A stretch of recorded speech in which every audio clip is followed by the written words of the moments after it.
La interpolación de Lagrange permite encontrar una ecuación a partir de los puntos que ya tenemos.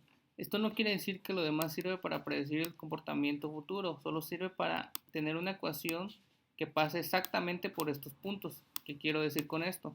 Que cuando x vale 3, nosotros vamos a tener como resultado una ecuación que nos dé 10.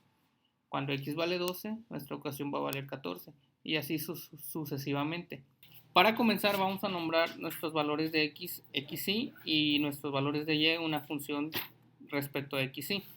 Y vamos a agregar un tercer valor llamado y que me va a representar la posición. Ahora bien, tenemos que tomar en cuenta que y va a empezar en 0. Esto quiere decir que el 3 va a ser x0 y 10 va a ser f de x0. Así respectivamente el siguiente va a ser 1. Y por consecuencia entonces el 12 va a ser x1 y 14 va a ser f de x1. Terminamos de rellenar las posiciones con sus respectivos números y ahora tenemos toda esta tabla. Creamos una nueva función donde establecemos que nuestra salida va a ser una ecuación y donde nosotros vamos a tener una entrada que se va a llamar método de Lagrange y donde vamos a tener dos entradas donde vamos a establecer nuestros puntos x y nuestra función f de x. Vamos a llamarle xy y f de xy, que van a representar los puntos que acabamos de ver en la tabla izquierda. Como vemos, xy va a pertenecer a los puntos que tenemos aquí de xy y f de xy va a tener los puntos que tenemos aquí al lado. Lo primero que vamos a obtener es el número de posiciones que representa la letra I, que como vimos aquí tenemos 1, 2, 3, 4, 5 posiciones, pero termina en 4 ya que empieza en 0. Entonces vamos a usar el comando length y con eso nosotros vamos a obtener la cantidad de números que posee dicho vector. Entonces podemos usar tanto xy como f de xy, ya que se supone que los dos tienen la misma cantidad de números. Por ejemplo, si traen 5 números, nuestro resultado de n va a dar 5. Aquí le vamos a poner xy en este caso y vamos a ponerle punto y coma. Para entender qué es lo que vamos a programar es necesario comprender realmente el método de Lagrange. Entonces me voy a tomar la molestia de explicarlo un poco. Como vemos, aquí está matemáticamente expresado. Vamos a empezar por puntos.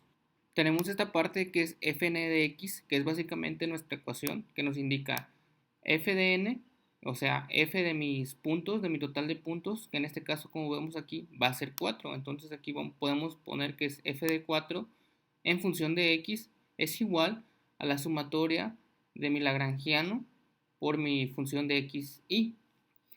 Desde que y vale 0, por eso nosotros aquí pusimos que y va a empezar de 0, hasta mi valor de n. Como dije anteriormente, hasta el número de puntos que yo tengo. En este caso va a ser 4. Si yo aquí tuviera 10 puntos, entonces mi valor sería 9. Entonces podemos definir que nuestra n va a ser igual al número de puntos menos 1. Entonces, para comprender un poco mejor esto, vamos a expresarlo con números. La primera multiplicación que se hace es la posición de lagrangiano en la posición y, o sea, en 0. Entonces vamos a poner que es L0. L0 por f de xy, que sería f de x0, más el producto de la multiplicación correspondiente ahora a la posición 1. Ahora, como y va a valer 1, entonces va a ser L1 por f de x1.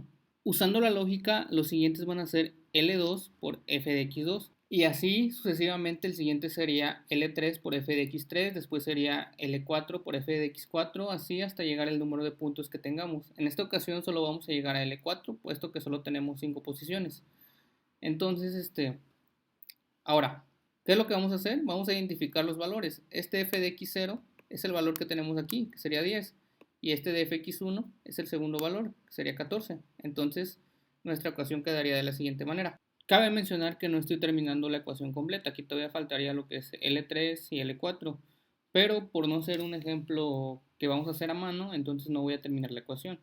Bueno, entonces para plantear todo esto en el programa vamos a utilizar un ciclo for, donde i comienza valiendo 1 hasta el número de puntos que tiene mi vector. En este caso es el valor de n que definimos anteriormente. Vamos a ponerle que termina en for.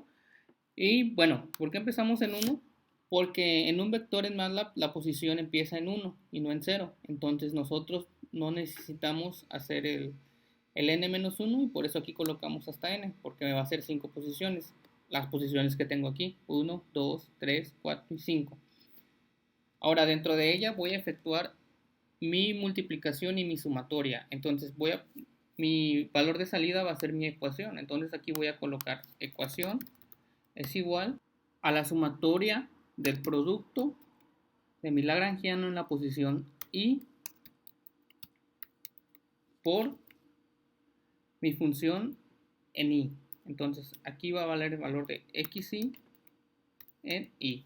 Entonces en la primera voy a multiplicar Li por f de xi, que sería L1 por f de x1. Pero como les dije, MATLAB empieza en 1 y no empieza en 0, este 1 va a representar el 0. Entonces digamos que cuando haga la primera multiplicación estoy haciendo apenas mi multiplicación en la posición 0. Espero que esto no confunda mucho, pero recordemos que es una sumatoria. Entonces este valor tengo que sumárselo al siguiente. Entonces para que me haga la sumatoria yo simplemente coloco el signo y le pongo el mismo vector, ecuación. Entonces por cada iteración se va a ir sumando su propio valor.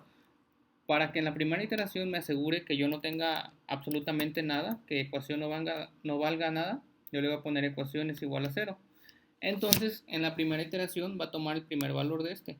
Entonces, en la segunda iteración va a tener este valor más el valor de la segunda iteración, tal como lo tengo acá. Ahora lo que nos falta es obtener el valor del lagrangiano, que aquí como vemos no lo tenemos directamente, simplemente pusimos una L y un subíndice para definirlo aquí con letras, pero para obtenerlo tenemos esta ecuación. Si bien este signo de aquí significa sumatoria, este signo de acá significa producto, entonces voy a hacer el producto de todos estos desde que j vale 0 hasta el valor de n sigue siendo el mismo valor que en la sumatoria. Tal como podemos ver que el lagrangiano tiene un subíndice i, quiere decir que va a haber un lagrangiano por cada posición de i. Esto quiere decir que aquí como hay 5 posiciones va a haber 5 lagrangianos. Entonces vamos a obtener la siguiente tabla, que representa gráficamente que por cada lagrangiano en su posición va a tener diferentes posiciones en J. Por ejemplo, para el lagrangiano en 0 va a tener J0, J1, J2, J3, J4 hasta n. Y en el lagrangiano 1 también va a tener su propio J0, J1 y J2. Y así hasta terminar las posiciones en I. Dentro del programa esto da lugar a un for anidado. Entonces vamos a hacer dos for. El primero va a representar las posiciones en I, que es I es igual a 1 hasta n.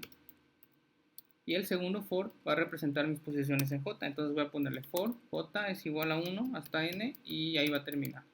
Resumiendo un poco de lo que acabamos de hacer, podemos decir que por cada iteración de I voy a tener varias subiteraciones J. Para comprender un poco mejor qué es lo que vamos a colocar dentro de estos for, vamos a analizar un poquito más lo que es la definición de lagrangiano. Si vemos aquí esta ecuación, tenemos L subíndice I, entonces quiere decir que vamos a tener un lagrangiano por cada posición de I, entonces va a haber un L0, un L1, un L2 y un L3. Y bien, para que nosotros podamos obtener esta sucesión, nosotros colocamos el primer for, de ahí porque primero colocamos un for de I es igual a 1 hasta n, para obtener L0, L1, L2 y L3. Ahora, dentro de cada lagrangiano nosotros vamos a tener varios subíndices J. Ahora, si bien tenemos aquí esta pequeña ecuación, debemos tomar en cuenta que primero vamos a iniciar en la posición 0 correspondiente al valor de i. Entonces tenemos el lagrangiano en 0. Lo primero que vamos a hacer es pasar esta x acá. Tal como se dijo, nos encontramos en la posición donde i vale 0, por lo tanto xi va a valer x0. Entonces este valor se sustituye. Ahora nos falta encontrar los valores de j. Entonces como nos encontramos también en la primera posición, vamos a poner que j va a valer 0. Sin embargo, tenemos una condición. Este producto va a ser válido siempre y cuando j sea desigual a i. Y como vemos aquí, j e i son exactamente iguales. Por lo tanto, esta ecuación no está bien. Bueno, esta parte de la ecuación no está bien. Quiere decir que esto se omite. Y en lugar de poner esto, vamos a poner aquí subíndice 1 y vamos a poner subíndice también 1. Que básicamente lo que estamos haciendo es evitando la iteración cuando j es igual a 0. Aquí cuando el lagrangiano valga 1, o sea cuando i valga 1, nos vamos a evitar la posición cuando j valga 1. Cuando el lagrangiano valga 2, o sea i sea igual a 2, nos vamos a evitar la iteración cuando j valga igual a 2. Y así para todos los demás. Bien, ¿cómo hacemos esto en programa? Sencillamente vamos a establecer un conditional if donde si j es desigual a i, entonces el programa se va a ejecutar. Por lo tanto, cuando i sea igual a j, la iteración no se va a ejecutar. Por lo tanto, ya vamos a estar cumpliendo esta condición que tenemos aquí. Regresando un poco a la explicación, ya tenemos la primera iteración donde ya definimos por qué nosotros omitimos la parte cuando j vale 0. Ya tenemos x igual a 1 porque j vale 1. Entonces la siguiente va a ser una multiplicación. Aquí pusimos que fue una suma, pero ahora vamos a poner el signo de multiplicación. Recordemos que seguimos en la posición y por lo tanto x0 no va a cambiar su valor. Aquí seguirá siendo x0. Pero lo que cambia notablemente es que ahora x1 se va a convertir en x2 porque j ya vale 2. Y la siguiente va a ser una multiplicación donde j va a valer 3. Y así con todos los demás. Por lo tanto, el primer lagrangiano es igual a esta ecuación. Ahora vamos a sustituir los valores. Bien, me tomé la molestia de asignarlos con un color para que podamos definirlos y podamos encontrarlos rápidamente. Vamos a actualizar toda la pantalla. Los colores están asignados a su valor correspondiente, por lo tanto eso que está de amarillo vamos que vale xy cuando y vale 0, mi xy vale 3. Entonces acá vamos a sustituirlo por 3. De igual manera, cuando x vale 1, sabemos que vale 12. Por lo tanto, cada vez que aparezca x1, nosotros vamos a colocar el 12. Y así, cuando x2 está de morado, acá tenemos el 15, acá vamos a tener el 15. Y así sería para cada valor correspondiente a la ecuación que vamos desarrollando. Para los siguientes vamos a hacer exactamente lo mismo. Y bien, vemos que la gran diferencia es que ahora en lugar de x0 aparece x1. Esto porque el valor de xy, ya recordemos que ahora estamos en la posición donde y vale 1. Vemos que ya aparece el x sub 0 porque j ya no es igual a y.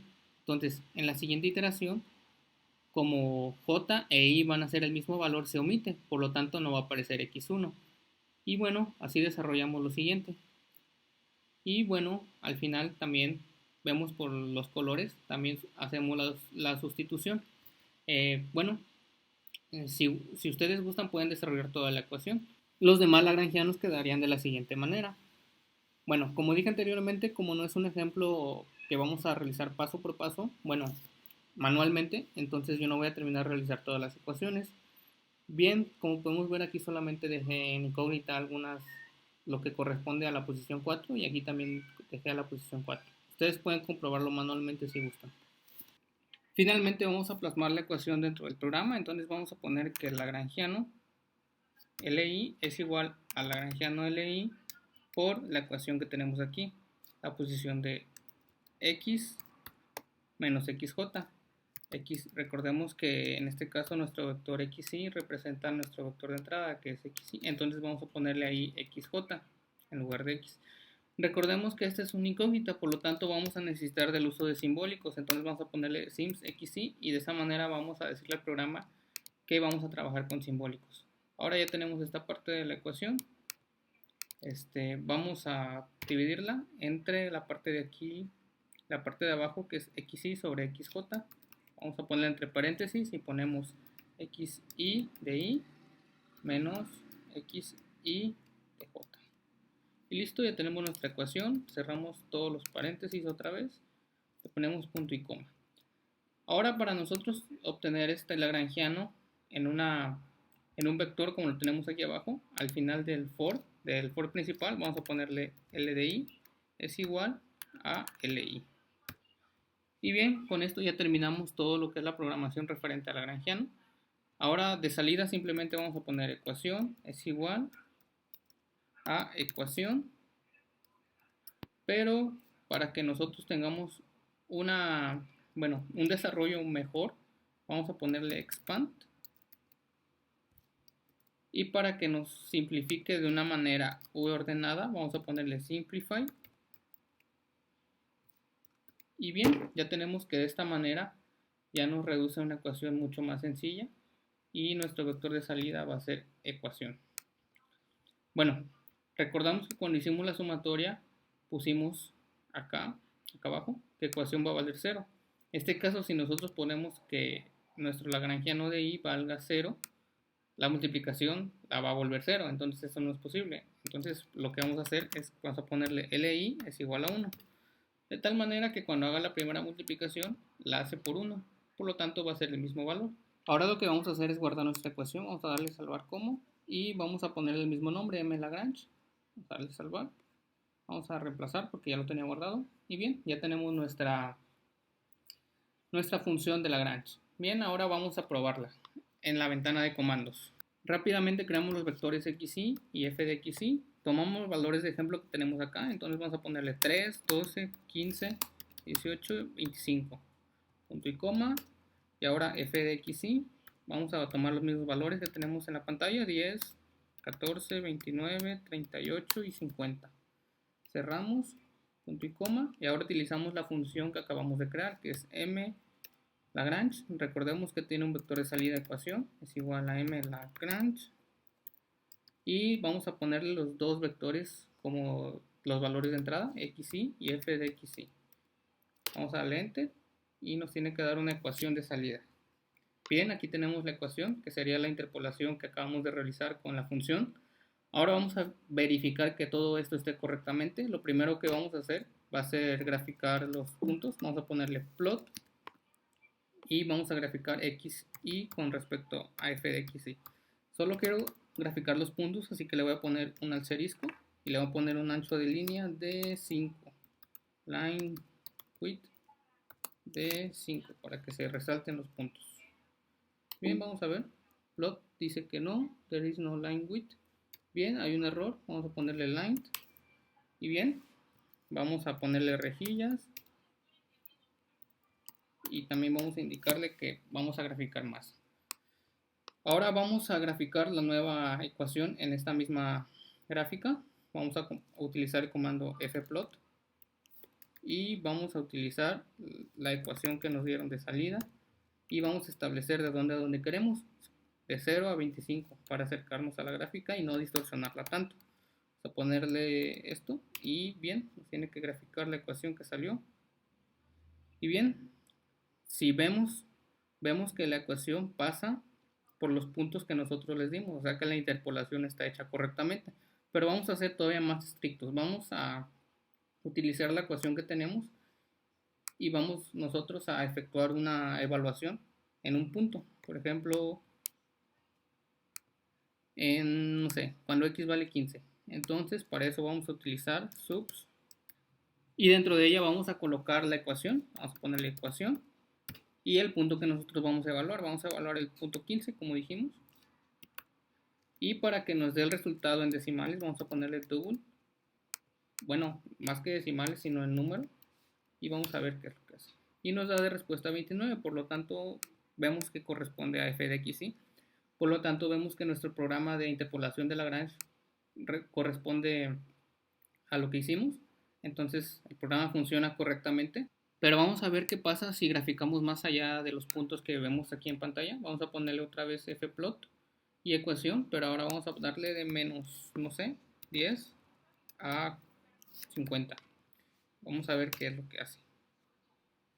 Bueno, vemos que es una interpolación que está hecha así. Y como vemos, esta ecuación no es tan creciente, o sea, no es una línea que vaya a predecir resultados en un futuro, porque vemos que de repente aquí empieza a crecer más exponencialmente. Entonces, esta interpolación no sirve mucho para predecir datos en el futuro, sino sirve más bien para encontrar datos dentro de unos rangos establecidos. Entonces, lo que nos puede ayudar es que cuando nosotros tenemos algunos puntos, va a funcionar, pero siempre y cuando esté dentro de los rangos, o bueno, de los puntos que nosotros establecimos. Más allá para predecir cómo va a funcionar o cómo va a comportarse algo dentro de un futuro es, bueno, no es algo recomendado. Para eso hay otros tipos de métodos como la regresión lineal o algo diferente. Realmente esto no sirve para predecir datos en un futuro.